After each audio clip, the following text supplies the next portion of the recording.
The obesity rate in the US remains relatively steady, but that doesn't exactly mean Americans are slimming down. In fact, a new study for the US Centers for Disease Control and Prevention says Americans are actually going up in size. The study says women's waistlines are getting bigger, with the average increasing 1.5 inches between 1999 and 2012.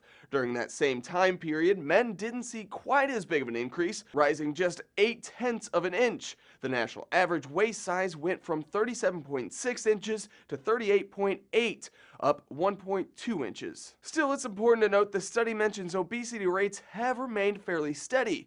So how does that happen, yet waistlines expand? Turns out even the researchers lack an answer. Dr. Earl Ford, CDC medical officer and lead author of the study, told NPR we're a little bit puzzled for explanations. But as Health Day points out, they at least have an idea. Researchers speculated that sleep disruption, certain medications, and everyday chemicals known to be endocrine disruptors may possibly play a role.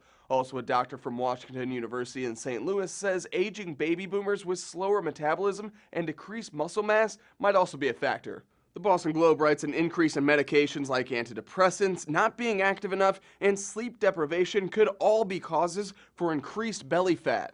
The health issues linked to obesity are widely reported, but researchers say waist size also plays a very significant role. The Mayo Clinic notes apple-shaped individuals, those with bigger waist sizes and smaller hips, have more health problems than pear-shaped individuals, or those with smaller waists and bigger hips.